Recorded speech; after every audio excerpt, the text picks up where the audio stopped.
We sold ourselves a lie, didn't we? We packaged interstellar travel as a grand physics problem. Solve the speed, beat the energy curve, manage the radiation. Nonsense.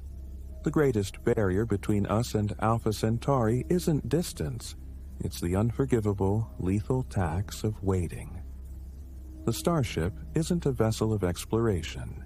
It is the most sophisticated psychological torture device ever conceived.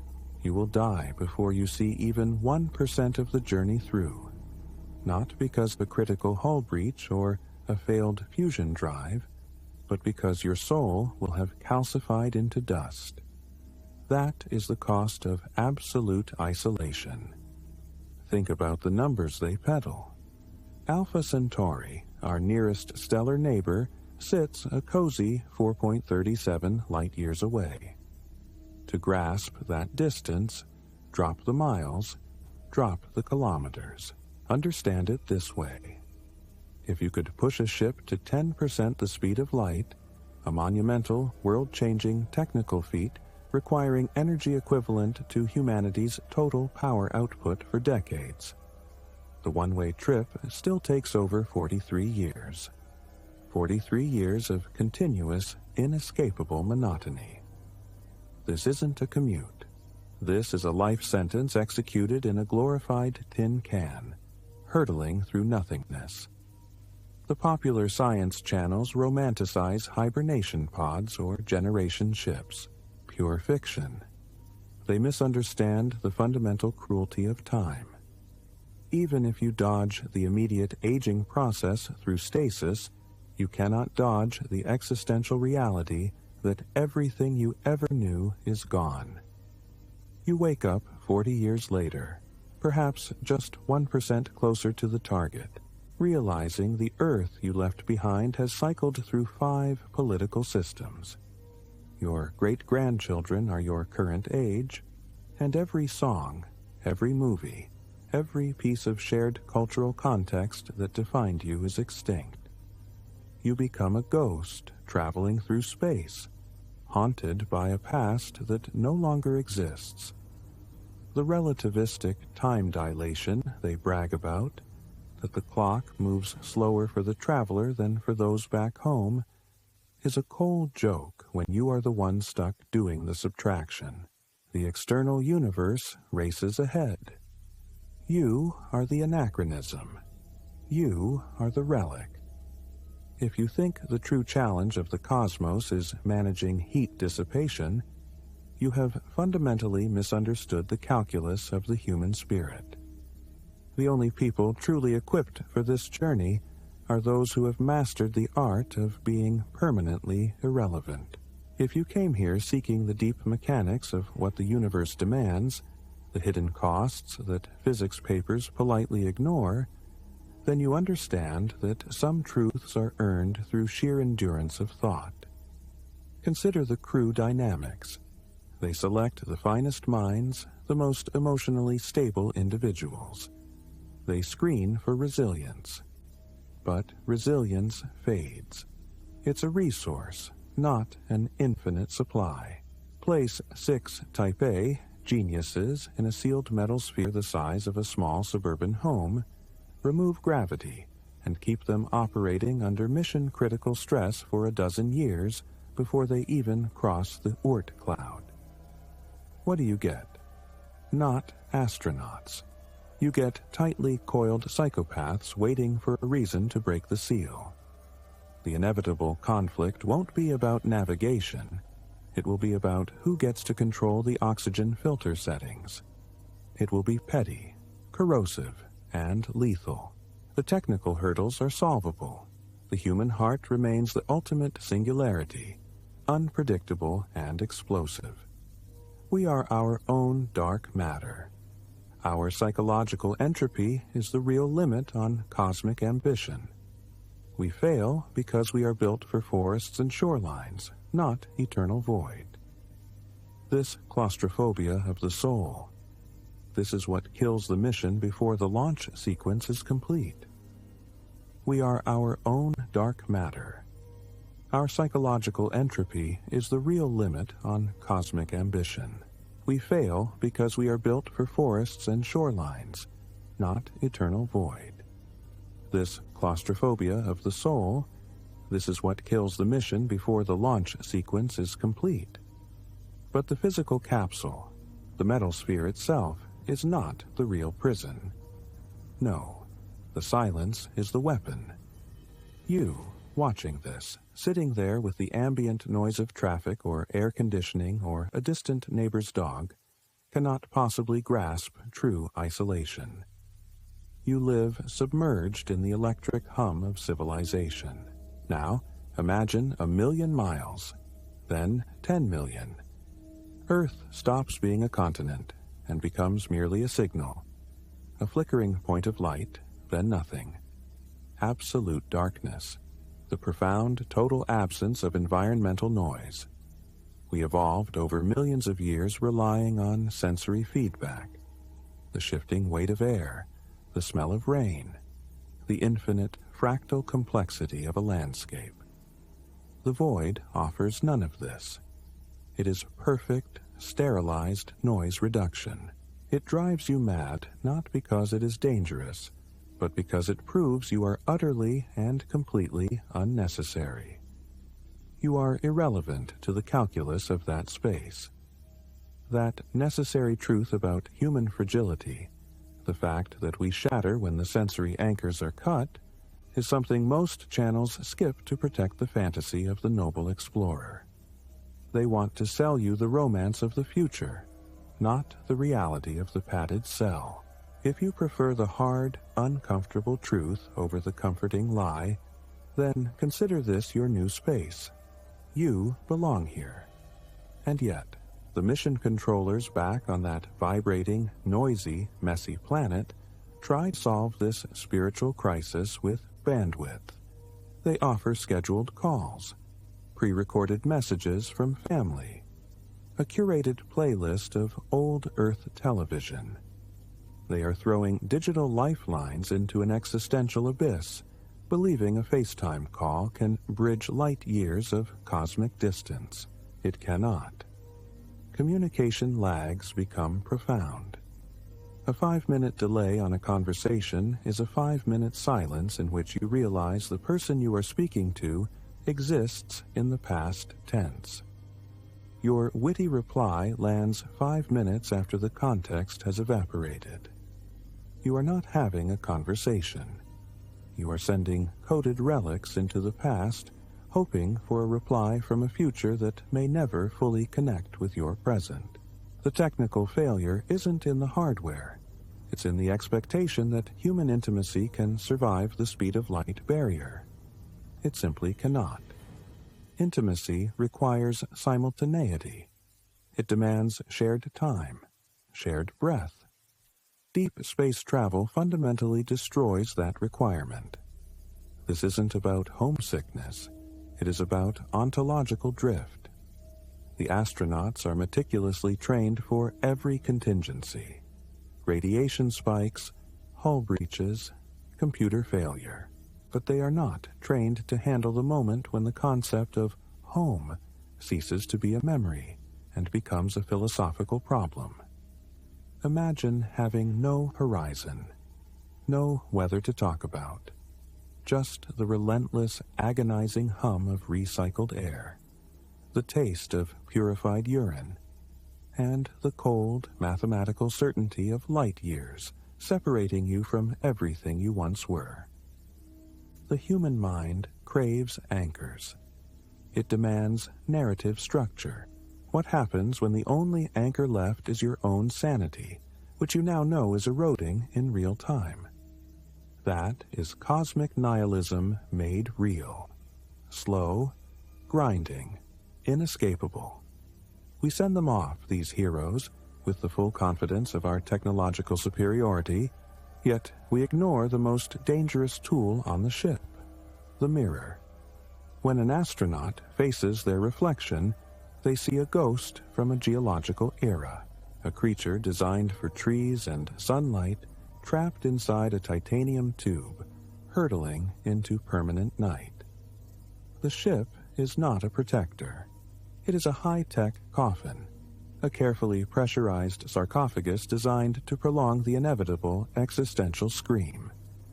They say the most expensive thing we send into space is the astronaut.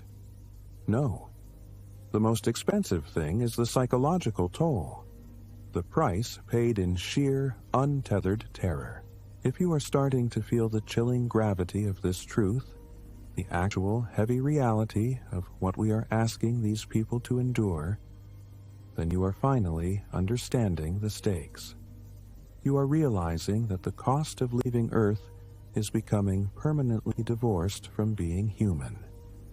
The first casualty in deep space is time. Not the clock's time, which ticks on relentlessly, but reality's time.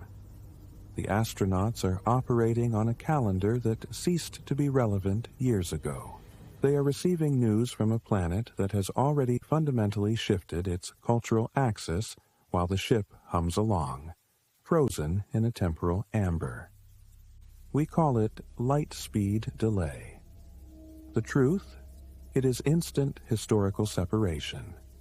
They are viewing Earth not through a telescope, but through a dusty, unreliable museum display. Their loved ones are living, changing, aging, acquiring new slang, new anxieties, new political horrors. The crew receives these artifacts of human existence and has to struggle to recognize the source. They are trying to map a 3-year-old coastline onto a currently turbulent sea. This disconnection is where the real mission creep begins. The mental drift where the past becomes more real than the present, where nostalgia is weaponized against the will to survive. The memory of rain is louder than the sound of the life support fan. If you crave the kind of perspective that dismantles comforting lies and exposes the cold, hard mechanics of failure, then perhaps you understand why we need to continue building this community. A place where brutal honesty is the only currency accepted. We are documenting the truth that the engineers forgot. Now, consider the voices, the mission controllers back home, confident, articulate, relaying procedures. But watch the delay. Watch the 3, 5, 10 minutes it takes for the voice to arrive. That space, that gaping sonic void, is the isolation chamber. When the astronaut speaks, they are shouting into a canyon and waiting for an echo from a distant mountain range. Their distress call arrives as a historic document of pain, not a current crisis. How can you have intimacy when communication is an archaeological dig? The controllers are not partners in the mission. They are spectators watching a slow-motion catastrophe unfold on a grainy screen. They can offer solutions to hardware problems. They can calculate trajectories. But they cannot share the moment. They cannot alleviate the silence that takes them when the comms window closes. Silence takes them. They forget faces. We built the International Space Station as a lifeboat, close enough to see the blue marble, close enough to return if the terror became too much. Deep space is the commitment to immolation. It's a one-way philosophical contract. The lie we sell is that technology mitigates the distance. It doesn't. Technology simply extends the agony of the separation. It provides a higher fidelity picture of the world they are permanently banned from. We equipped them with VR simulations of Earth parks, high-definition recordings of family meals, digital libraries the size of small cities. A desperate attempt to package humanity and ship it along. But this package is poison. It is a constant reminder of the warmth they can no longer feel, the air they can no longer breathe. It breeds not comfort, but resentment. The ship becomes a bubble of manufactured reality, a cheap imitation of life designed by people who never understood that existence is messy. Life is friction. Life is the unexpected stranger and the sudden downpour. Inside the ship, Everything is predictable. Everything is quantified. The environment is sterile. And that sterility, that perfect control, is the mechanism of madness. The human brain, designed for the chaos of the savannah, rebels against perfect efficiency. It craves novelty. When the only novelty is the slow, grinding realization that nothing will ever change until you die or arrive at a place even colder, the mind begins to eat itself. This is the psychological paradox of the mission. To survive, you must maintain discipline, but to remain disciplined, you must cling to a narrative of home that is actively dissolving with every passing light minute. They become expert liars. They lie to mission control about their mental state. They lie to their crewmates. Peor ainda, they lie to themselves. They internalize the motto, failure is not an option. But psychological failure is the only option left. It is the only escape valve from the perfect, terrifying imprisonment of the spacecraft. Will they break? Of course they will break.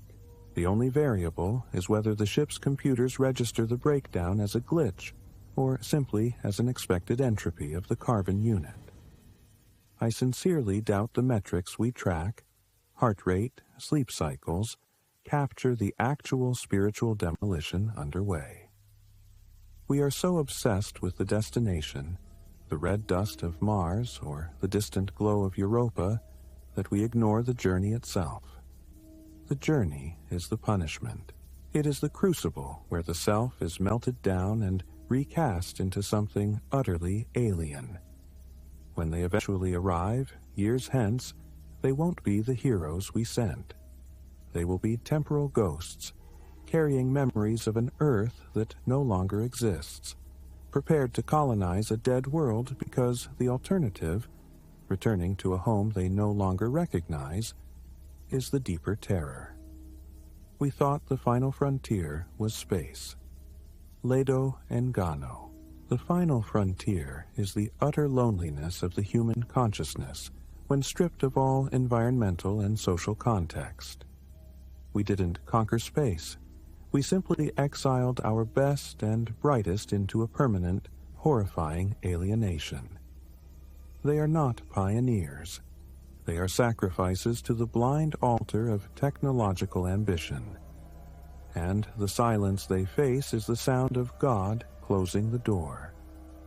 The greatest deception of the deep space endeavor is not technological, it is moral. We convinced ourselves that we were engineering better ships, better life support, better shielding. We never engineered better humans. We expected steel and circuits to compensate for the infinite capacity of the human spirit to unravel under pressure. We believed the vacuum was the primary enemy. It never was. The enemy is the mirror. The enemy is the constant, unblinking realization that you are fundamentally irrelevant to the vast indifference unfolding outside your hull. You, the hero, are just a warm sack of complexity orbiting a statistical zero point. That is the cosmic punchline. That is the toll.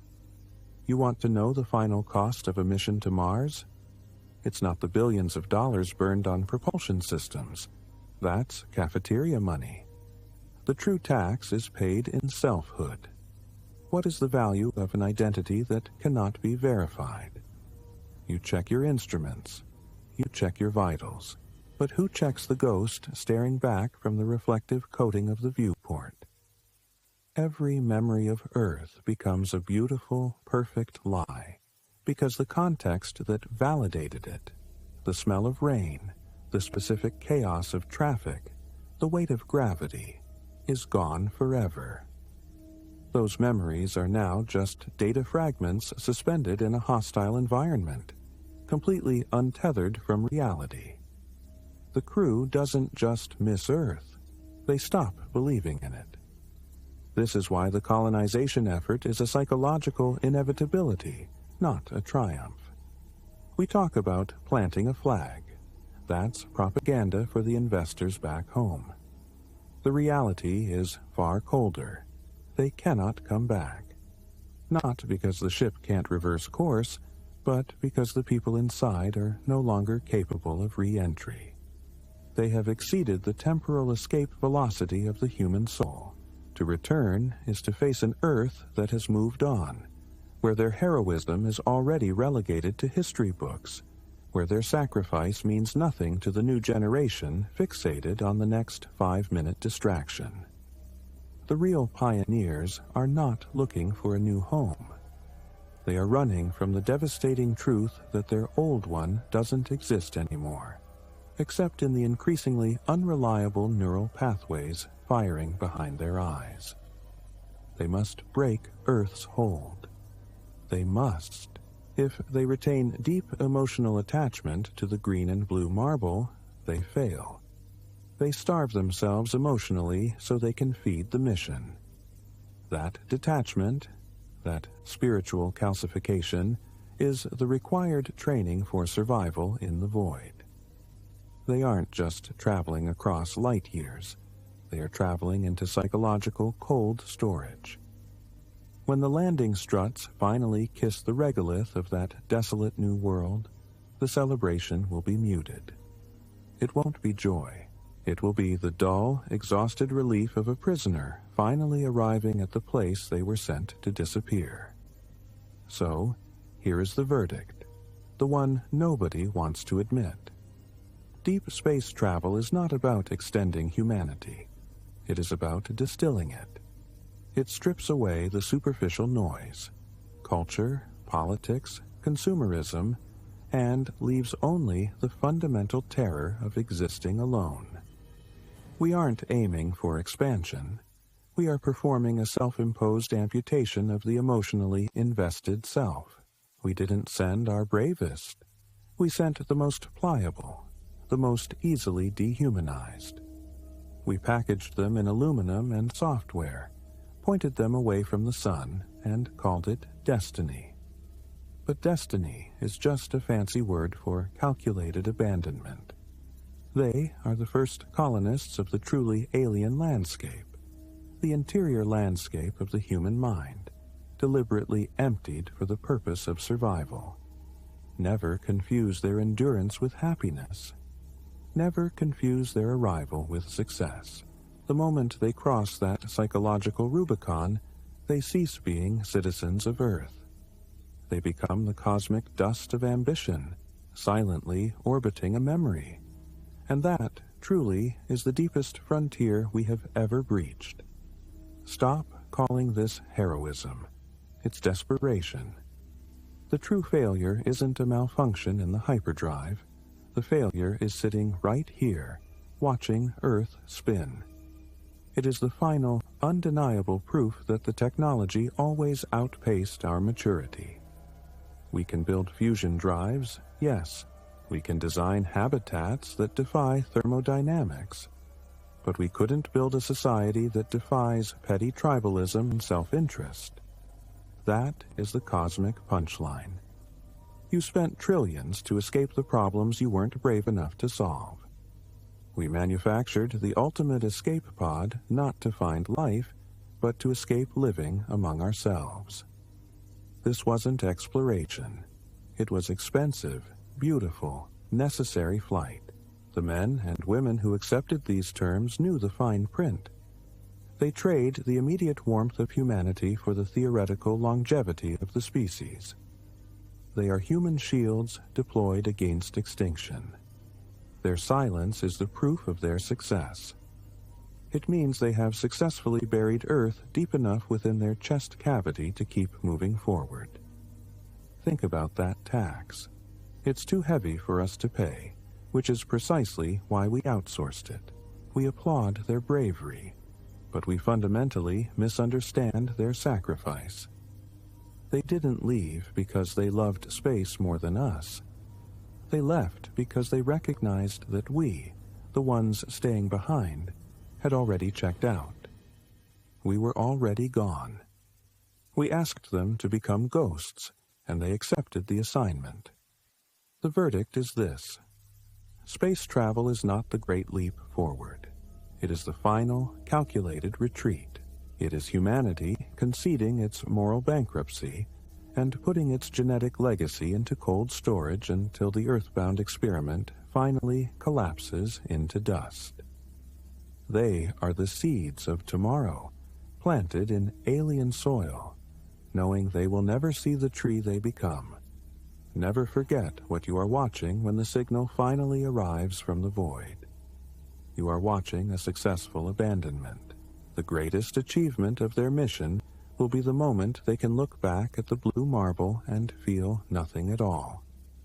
And the most terrifying thought of all is realizing that we here, safe on the ground, might already be halfway there ourselves. We call it exploration. It was always evasion. The successful flight to the cosmos proves only one thing: that the greatest human triumph is the moment we successfully sever the emotional umbilical cord to home. They won the long game by accepting a life of perfect strategic numbness. The only way to beat extinction is to stop caring what you leave behind. That silence, the total absence of remorse, is the definition